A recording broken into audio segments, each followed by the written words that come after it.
terlebih dahulu bangku dan kursinya, dan jika ada sampah yang berserakan di sekitarnya, tolong dibuang ke dalam tong sampah. Baik, Bu. Nah, Ibu minta kepada ketua kelas untuk memimpin doa. Untuk memulai pelajaran kita pada pagi hari ini, marilah kita berdoa. Berdoa mulai. Berdoa selesai. Nah, baik, Ibu ambil absen dulu ya. Pipi, Hadir. Naya, Hadir, Bu. Saskia, Hadir. Ica, Hadir, Bu. hadir semua ya. Baik Ananda, Ibu harap Ananda semuanya fokus mengikuti pembelajaran kita pada pagi hari ini, dan Ibu harap Anandanya tetap menjaga kesehatannya ya. Nah, siapa yang tahu apa pembelajaran kita pada pagi hari ini? Saya, Bu.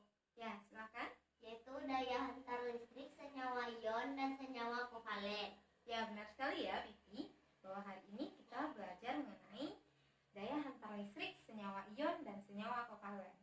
Nah, sebelumnya Ibu minta kepada perwakilan kelas untuk membacakan indikator pencapaian kompetensi serta tujuan pembelajaran kita pada pagi hari ini. Ya, silakan Lara.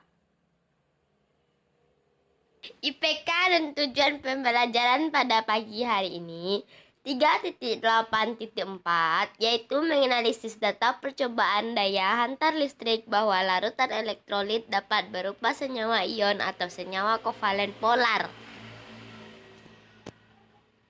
Tujuan pembelajarannya adalah 1. Siswa dapat menganalisis data percobaan daya hantar listrik bahwa larutan elektrolit dapat berupa senyawa ion atau senyawa kovalen polar. 2. Siswa dapat menjelaskan serta mempresentasikan hasil yang sudah didiskusikan. Baik, Ibu ucapkan terima kasih kepada Lara yang telah membacakan indikator pencapaian kompetensi serta tujuan pembelajaran kita pada pagi hari ini. Baik Ananda, sebelum kita masuk pada materi kita mengenai daya hantar listrik senyawa ion maupun daya hantar listrik senyawa kovalen, Ibu mau terlebih dahulu mereview pembelajaran kita pada minggu lalu. Nah, siapa yang masih ingat minggu lalu kita membahas mengenai apa? Saya, Bu. Ya, silakan Pipi. Yaitu tentang elektrolit dan non-elektrolit. Ya, benar sekali ya. Minggu lalu kita telah belajar dan membahas mengenai pengertian larutan elektrolit, pengertian larutan non-elektrolit, serta kita juga sudah bisa membedakan mana yang tergolong larutan elektrolit dan mana yang tergolong larutan non-elektrolit. Kita juga telah menyinggung sedikit mengenai senyawa ion dan senyawa kovalen. Nah, baik Ananda, Ibu mau bertanya dulu nih. Siapa yang masih tahu apa sih itu larutan non-elektrolit dan apa sih itu larutan non-elektrolit? Ya, silakan Pipi. Larutan elektrolit adalah larutan yang dapat menghantar arus listrik, sedangkan non-elektrolit sebaliknya yaitu tidak dapat menghantar arus listrik. Ya, benar sekali ya bahwa larutan elektrolit itu adalah larutan yang dapat menghantarkan arus listrik karena ia mengandung ion-ion yang dapat bergerak bebas, sedangkan non-elektrolit itu tidak dapat menghantarkan listrik karena ion-ionnya tidak dapat bergerak bebas. Nah, selanjutnya kita dulu minggu lalu juga telah membahas mengenai senyawa ion dan senyawa kovalen. Nah, siapa yang bisa membedakan antara senyawa ion dan senyawa kovalen? Saya, Bu. Ya, silakan Lara. Senyawa ion adalah senyawa kimia yang berikatan ionik, terbentuk dari unsur logam dengan unsur non-logam. Sedangkan senyawa kovalen adalah senyawa yang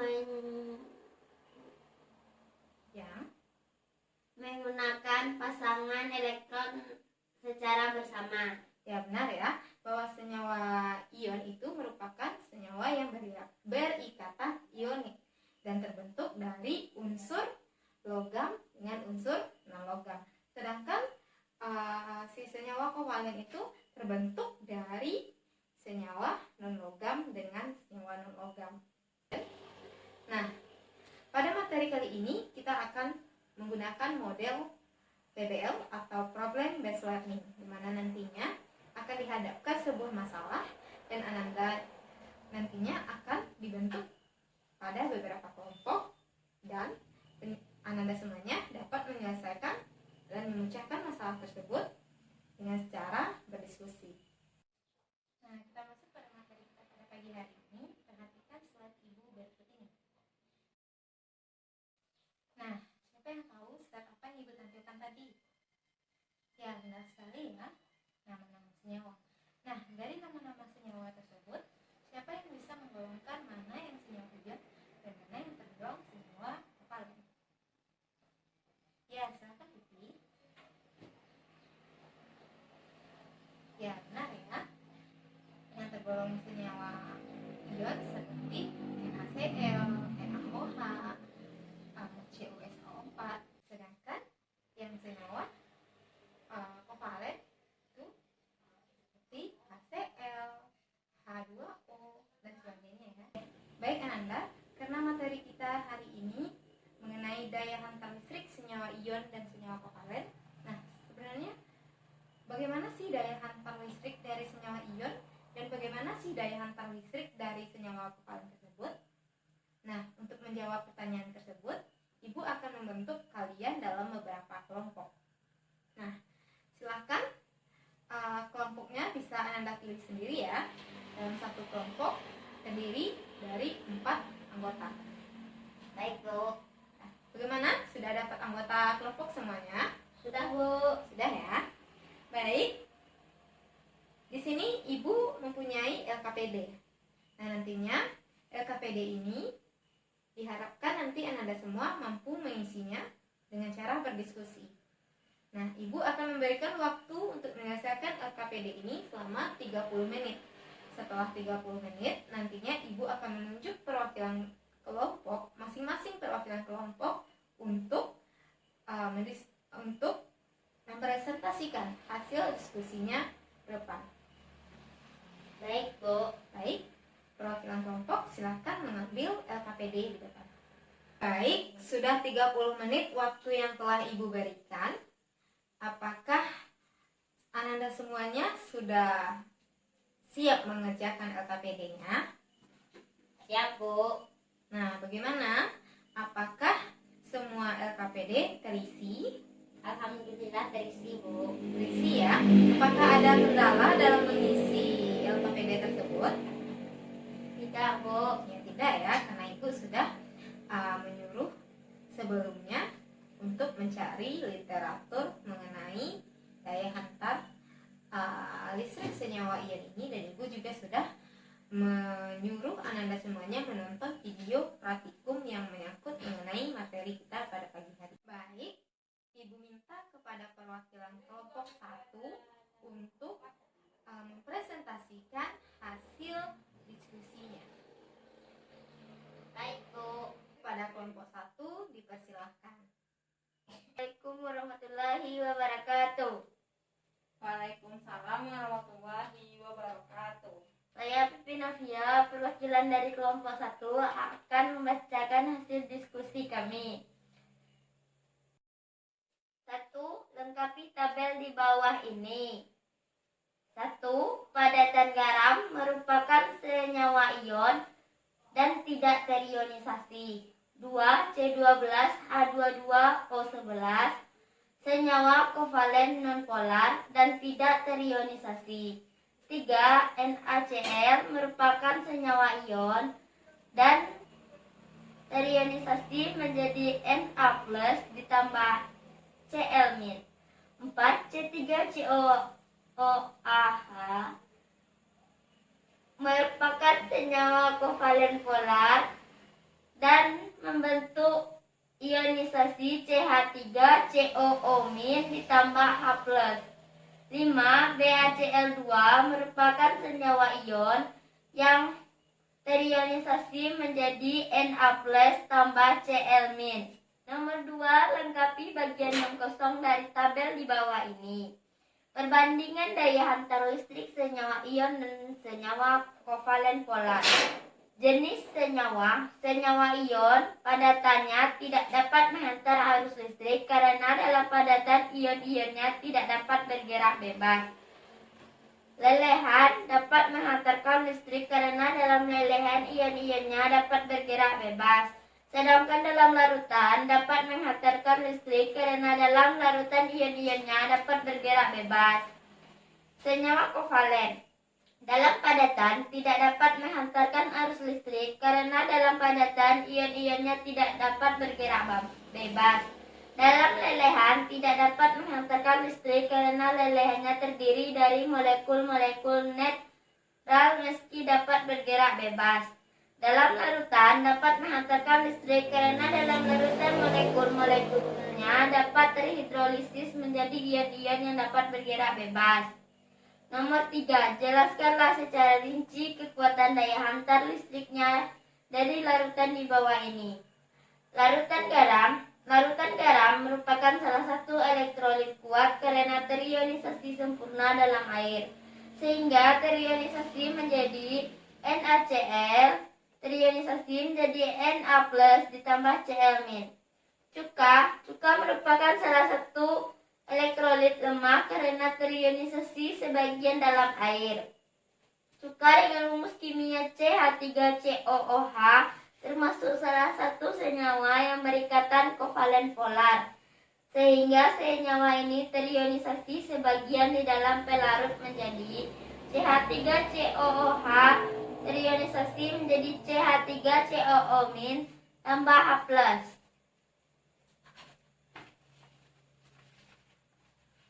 HCl, asam klorida merupakan salah satu elektrolit kuat karena terionisasi sempurna dalam air. Asam klorida dengan rumus kimia HCl termasuk salah satu senyawa yang berikatan kovalen polar, sehingga senyawa ini terionisasi sempurna menjadi HCl sama dengan H+ tambah Cl-. Baik, sekian dari hasil presentasi dari saya. Jika ada salah mohon dimaafkan. Assalamualaikum warahmatullahi wabarakatuh. Waalaikumsalam warahmatullahi wabarakatuh. Baik, tadi kelompok 1 telah membacakan hasil diskusinya. Bagi kelompok lain yang ingin menanggapi serta bertanya, dipersilahkan. Ya, silakan Ica.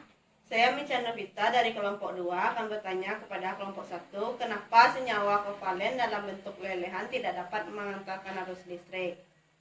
Ya, bagi kelompok 1 silahkan menjawab pertanyaan dari kelompok 2 tadi.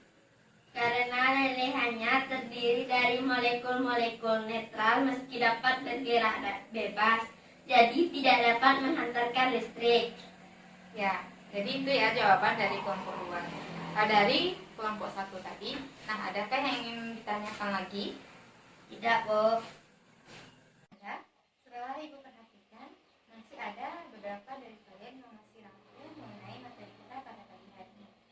Bu, kenapa sih senyawa ion dalam bentuk padatan tidak dapat mengantar arus listrik, sedangkan dalam bentuk lelehan dan bentuk larutan dapat mengantarkan arus listrik? Nah, baik, Ibu akan sedikit menjelaskan dan menerangkan pembelajaran kita pada pagi hari ini. Nah, kita masuk pada senyawa ion. Senyawa ion itu merupakan senyawa yang berikatan ionik, dan senyawa ion terbentuk dari unsur logam dengan unsur non-logam. Nah, senyawa ion ini dapat berupa elektrolit dan juga dapat berupa non-elektrolit.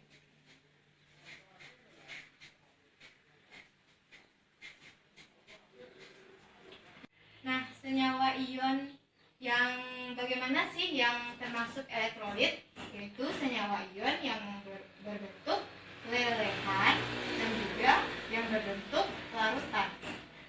Nah, selanjutnya yaitu ada non-elektrolit, di mana senyawa ion yang berbentuk padatan tidak dapat menghantarkan arus listrik. Nah, dalam kehidupan sehari-hari, siapa yang bisa mencontohkan contoh dari senyawa ion? Ya, benar sekali ya, itu garam dapur atau NaCl. Nah, apakah NaCl dalam bentuk padatan dapat menghantarkan arus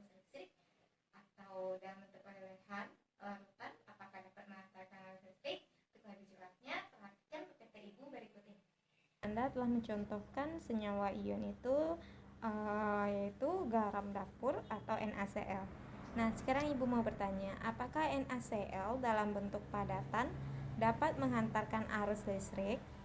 Tidak, Bu, karena ion-ion tidak bisa bergerak bebas. Ya, benar ya. Karena di sini kita lihat struktur atau susunan ion-ion dalam bentuk padatan di sini ya. Sini terlihat jelas bahwasanya NaCl dalam bentuk padatan itu partikel-partikelnya itu sangat rapat ya. Jarak antara partikel satu dengan partikel lainnya sangat rapat sehingga menyebabkan ion-ionnya tersebut kaku atau tidak dapat bergerak bebas sehingga tidak dapat menghantarkan arus listrik. Nah, bagaimana jika NaCl tersebut dalam bentuk lelehan? Apakah dapat menghantarkan arus listrik? Bisa, Bu.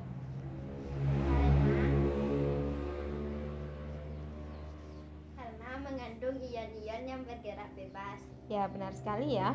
Dalam bentuk lelehan, NaCl ini dapat menghantarkan arus listrik. Sini kita lihat ya, susunan ion-ion dari si NaCl ini renggang ya, sehingga dapat menghantarkan arus listrik.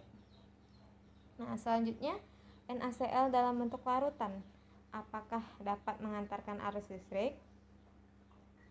Dapat, Bu. Karena mengandung ion-ion yang bergerak bebas. Ya, benar sekali ya. Di sini dapat kita lihat bahwa susunan ion-ion NaCl dalam bentuk larutan itu ada renggang antara partikel satu dengan partikel lainnya ya, sehingga dapat menghantarkan arus listrik. Nah, sehingga dapat disimpulkan bahwa senyawa ion yang dalam bentuk padatan itu bersifat non-konduktor ya, karena tidak dapat menghantarkan arus listrik. Sedangkan senyawa ion yang berbentuk lelehan maupun berbentuk larutan dapat menghantarkan arus listrik disebut dengan konduktor. Selanjutnya yaitu senyawa kovalen. Di mana senyawa kovalen itu adalah senyawa yang terbentuk antara unsur logam dan unsur non-logam.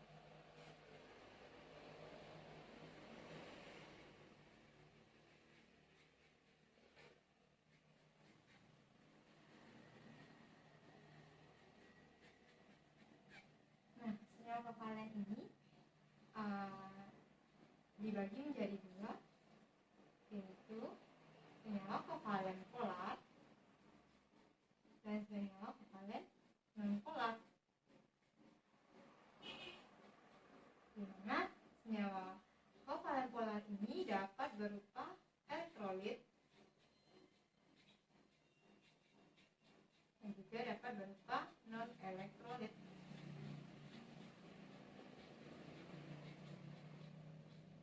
Nah, senyawa polar yang tergolong senyawa elektrolit itu dalam bentuk lelehan, bentuk larutan. Dan yang tergolong non-elektrolit itu bentuk padatan.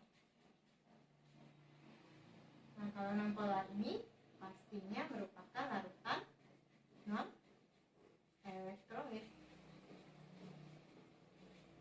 Nah, itu saja untuk hari ini materi yang kita pelajari. Nah, adakah yang ingin ditanyakan terkait materi kita pada pagi hari ini? Tidak, Bu. Tidak ya? Jika tidak, Ibu minta kepada perwakilan dari Ananda semuanya untuk menyimpulkan pembelajaran kita pada pagi hari ini. Ya, silakan Vivi. Dengan demikian dapat ditarik kesimpulan bahwa senyawa ion dapat bertindak sebagai elektrolit atau non-elektrolit bergantung pada bentuknya. Jika berbentuk lelehan atau larutan, maka senyawa ion dapat menghantar listrik, tapi jika berbentuk padatan, senyawa ion tidak bisa menghantar listrik.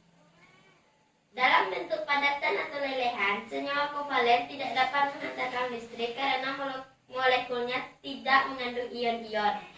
Ya, terima kasih ya Pipi. Adakah yang ingin menambahkan kesimpulan dari Pipi tadi? Jika tidak, Ibu akan sedikit mengulas kesimpulan dari Pipi tadi ya. Benar katanya bahwa larutan kovalen baik itu dalam bentuk padatan maupun dalam bentuk lelehan tidak dapat menghantarkan arus listrik karena pada padatan ya jarak partikelnya itu sangat rapat sehingga ion-ionnya tidak dapat bergerak bebas. Nah, sedangkan pada lelehan senyawa kovalen ini ion-ionnya itu ternyata tidak bermuatan atau mengandung molekul-molekul yang bersifat netral sehingga tidak dapat menghantarkan arus listrik. Untuk menambah wawasan Anda semuanya mengenai materi kita pada pagi hari ini, silakan kerjakan latihan di buku Erlangga halaman 127, baik itu yang objektif maupun soal esai. Nah, minggu depan akan Ibu kumpul dan Ibu periksa. Ibu harap semuanya mengerjakan tugas ini ya. Untuk materi minggu depan itu mengenai gejala daya hentak listrik ya. Jadi silakan Anda baca terlebih dahulu di rumah materi kita minggu yang akan datang. Nah, mungkin itu saja ya untuk hari ini. Nah, Ibu mau sedikit dulu menanyakan karena tadi kita menggunakan model pembelajaran PBL atau problem based learning. Nah, bagaimana menurut Anda semuanya? Apakah menyenangkan menggunakan model pembelajaran ini atau sebaliknya? Ya, menyenangkan ya, karena kita dapat mengerjakannya dalam bentuk berdiskusi ya. Ya, benar ya.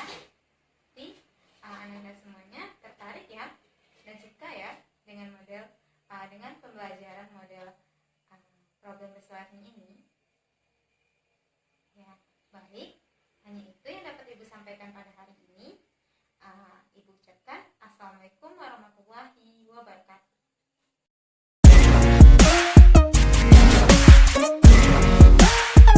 Go, go.